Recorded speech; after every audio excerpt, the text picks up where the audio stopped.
You were told that strength means control, that strong people don't cry, that they stay calm, stay cool, stay distant, that they hold everything in and feel nothing. You were taught that emotion is weakness, that vulnerability makes you fragile, that to be powerful, you must be unshakable. But Carl Jung saw through that lie. He knew that what we call strength is often just repression, a survival mask, a carefully built cage, and what we call sensitivity is often a doorway to unimaginable power.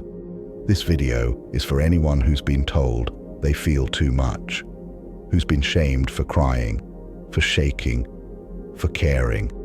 Because here's the truth: the strongest people feel the most, not because they are weak, but because they are awake. Let's begin.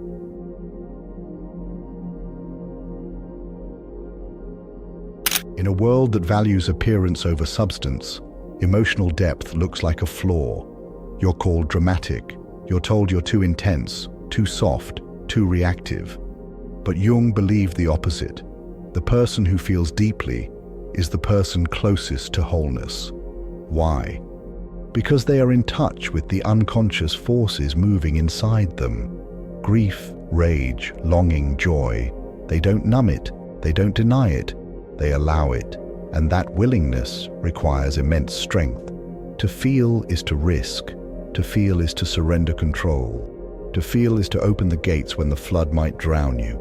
Only the brave do that.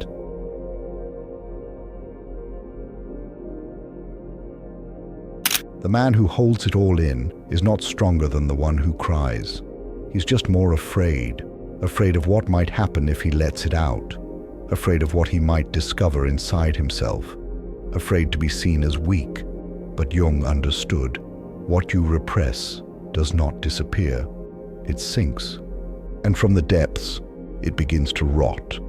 Repressed emotion becomes anxiety, rage, addiction, depression, despair.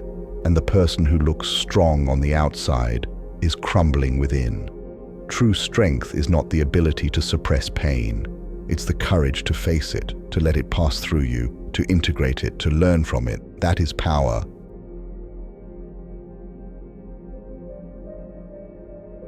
Society glorifies emotional control, but what they mean is emotional suppression. Don't cry. Don't speak up. Don't let them see you struggle. But Jung offered a different path: emotional intelligence. Not avoidance, not domination, but relationship. To feel what you feel and understand where it comes from. To sit with it, to ask it questions, to let it teach you. Emotional intelligence is not cold, it is warm, fierce, discerning. It means you don't react blindly, but you also don't bury the truth. You use your emotions as tools, as mirrors, as signals, not as enemies.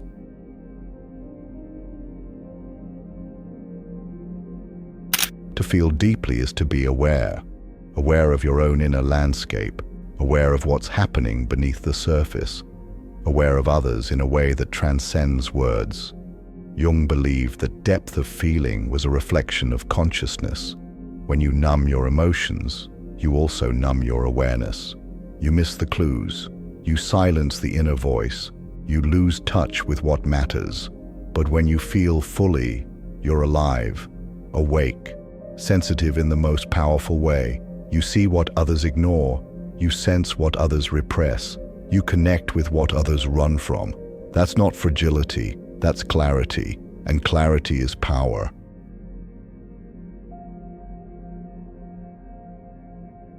Carl Jung famously said, "Until you make the unconscious conscious, it will direct your life and you will call it fate." Most of the unconscious, the shadow, is made of what you were not allowed to feel. The grief you swallowed, the rage you denied, the fear you laughed off, the love you never expressed, all of it pushed down, out of sight, out of awareness, but not gone. The shadow isn't just darkness, it's the unlived life. The truths you couldn't express because they were too much. And the more emotion you repress, the heavier your shadow becomes. You start living in reaction to what you can't face inside. You snap at others for no reason. You numb out when things get too real. You sabotage what you love. That isn't just poor coping. It's the shadow in action.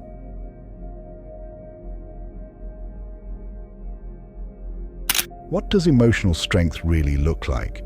It's not about not feeling. It's about feeling everything and staying awake. Staying grounded when grief wants to pull you under. Staying honest when anger demands destruction. Staying soft when fear wants you to shut down. Emotional strength is presence, not denial. It means riding out the internal chaos without losing yourself in it. Jung knew that most people fall apart not because they feel too much, but because they were never taught how to stay with what they feel. Real strength is, I can feel all of this and still hold my center. That's what it means to be powerful.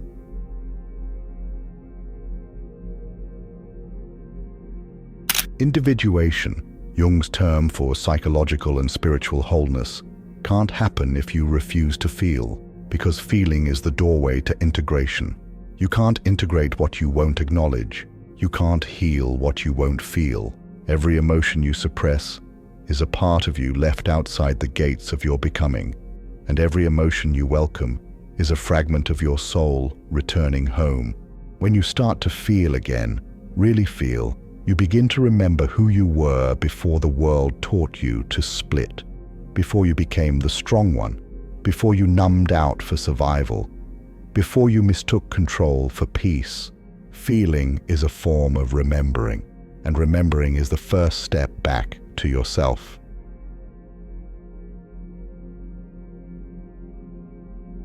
There's a reason you feel so much.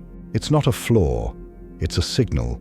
People who feel deeply often carry a gift, the capacity to heal, because you can't heal what you can't feel. And when you've walked through your own emotional fire, you become the kind of person who can sit with others in theirs, not to fix them, not to rescue them, but to witness, to hold space, to remind them they are not alone. Jung saw healing as a relational act, not something you do to others, but something that flows through you because you've been there yourself. Your emotional depth is not a liability. It's a medicine for you and for others.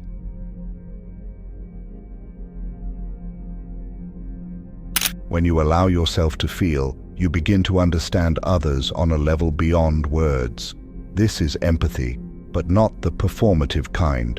Real empathy comes from shared experience. From having tasted your own despair, you recognize it in the eyes of another. From having faced your own fear, you no longer judge someone frozen by theirs. Empathy is not softness, it's wisdom. It's the ability to hold another's pain without absorbing it, to honor it without losing your own ground.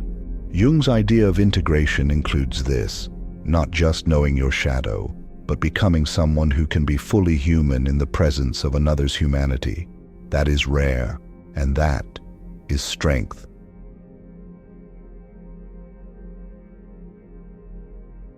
From the moment we're born, we are taught a dangerous idea. To be strong is to be unaffected. Boys are told not to cry.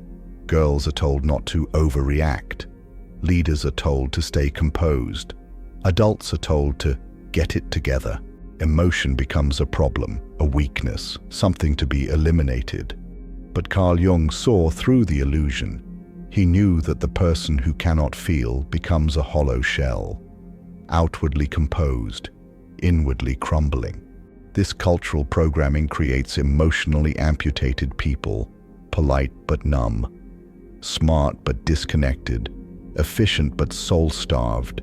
True strength has nothing to do with avoiding feeling.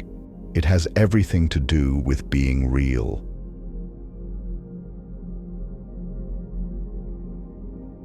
When you numb yourself, it feels like relief at first. The crying stops, the anxiety quiets down, the overwhelm fades. But Jung would warn, numbness is not peace, it's damage. Because you're not healed, you're just cut off from your own experience. And over time, the cost becomes clear. You can't connect deeply. You struggle to feel joy. You don't know what you truly want. You feel like you're sleepwalking through life. When you cut off your pain, you cut off your intuition. You cut off your guidance. You cut off the voice of your soul. This is not strength, this is exile. And you don't come home by thinking harder. You come home by feeling again.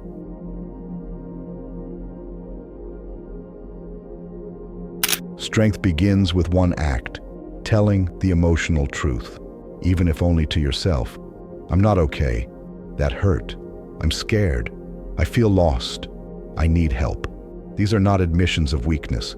They are declarations of truth. Jung believed that psychological health begins with awareness, and awareness begins with honesty. When you name what you feel, you step out of confusion. When you let it move through you, you stop being ruled by it. Emotional honesty clears the fog. It opens the door to self-trust. Because the person who lies to themselves cannot navigate life.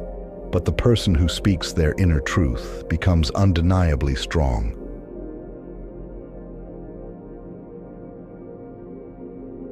To feel deeply in a shallow world is an act of spiritual bravery. It means you have not gone numb to injustice. You have not hardened your heart to survive. You have chosen to stay awake when it would be easier to sleep.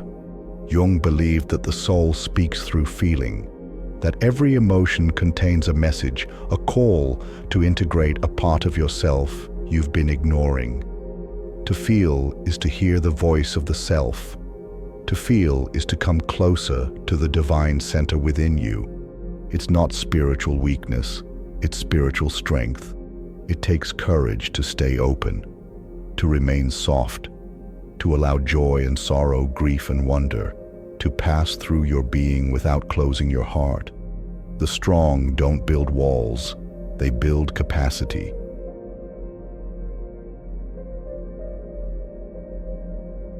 You've been told to toughen up, to stop taking things personally, to not let things get to you. But Jung would ask, why not let it get to you? If something pierces your heart, maybe that means your heart is still alive.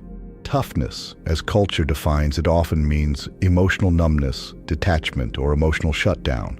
But depth is different. Depth means you feel it all, and you still stand. You cry and still show up. You hurt and still love. You break and still rebuild. That's not weakness, that's resilience. That's what real strength looks like in a human being.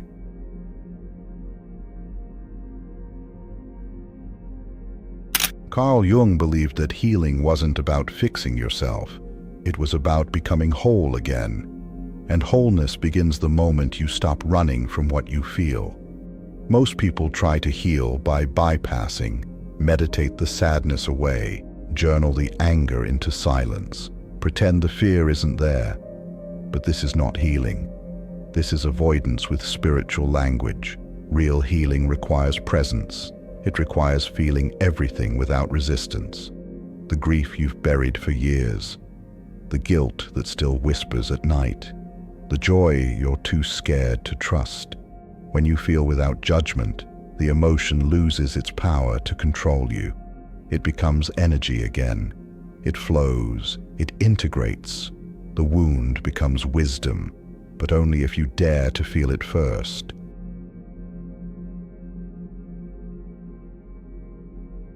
There's a reason some of the greatest leaders, artists, and thinkers were also the most emotionally intense people of their time. Why? Because feeling is fuel. It connects you to truth. It makes you more compassionate. It sharpens your instincts. It gives your voice gravity. When a person who feels deeply speaks, people listen, because there is something in their words that was lived. You can't fake that. You can't imitate it. It comes from doing the inner work. Carl Jung saw the creator, the leader, the healer as someone who had navigated their own depths. They don't avoid emotion, they harness it, and that's why they lead.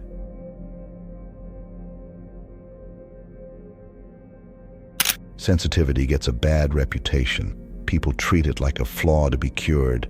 But sensitivity is not fragility, it's refinement. It's your nervous system tuned to high resolution. You notice more, You feel more. You process more. This is not weakness. This is a gift. It allows you to sense what others miss, connect on a deeper level, create from a place of raw human truth. But like any instrument, if you don't learn how to play it, it can become noise. That's why emotional intelligence matters. Not to suppress sensitivity, but to sharpen it, to use it as a tool, not a trap.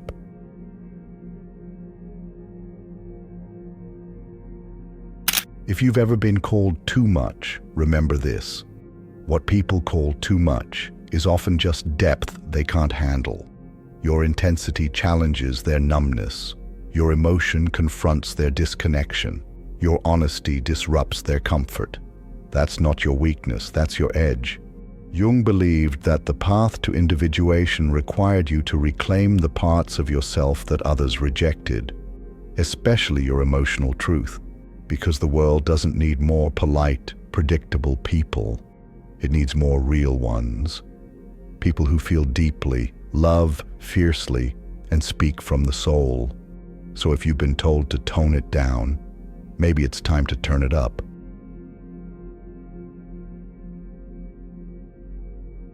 Life without feeling is survival. It's not living. You go through the motions, you check the boxes, you wear the mask, but you don't taste life. You don't experience it. Carl Jung's vision of wholeness wasn't about perfect behavior. It was about aliveness. To be whole is to be present, to feel, to grieve, to rage, to rejoice, to live in color, not grayscale. And the paradox? The more you allow yourself to feel, the more stable you become. Because you're no longer fighting your truth, you're living it.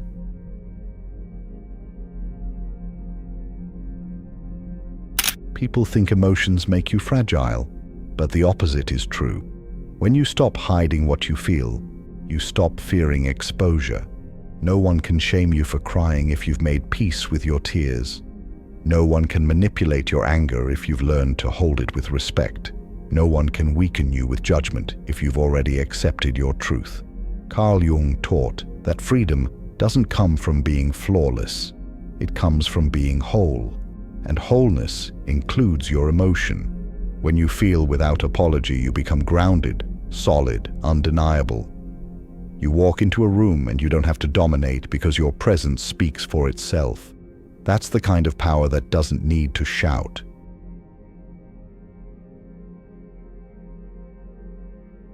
To feel is to say, this is mine, I claim it. This grief, mine. This longing, mine. This joy, mine. This rage, mine. Not because you want it, but because it's real. Feeling is not indulgence, it's ownership. You stop waiting for someone to rescue you. You stop blaming others for your state. You stop outsourcing your reality. Instead, you become the authority of your own inner world. Jung saw this as the essence of individuation. You are no longer divided against yourself. You take full responsibility for your life. Not by denying what hurts, but by embracing it fully and choosing how to respond.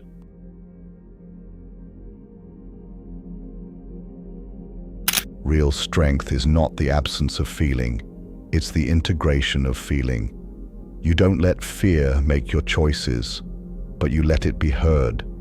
You don't let sadness define you, but you allow it to soften you. You don't let anger consume you, but you let it fuel your boundaries. Jung never taught us to rise above emotion in the modern sanitized sense. He taught us to go through it, to use feeling as a bridge, from fragmentation to unity, from repression to truth, from avoidance to awareness. That's where the transformation lives. You don't transcend by escaping what you feel. You transcend by walking into it and coming out with wisdom.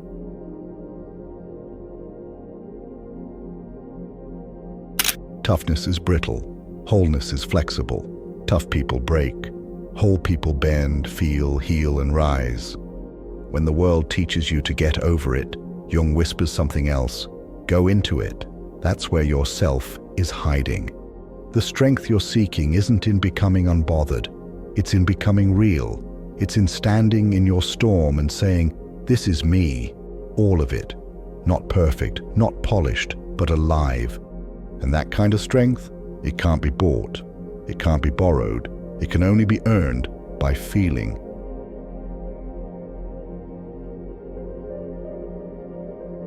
So here's the question.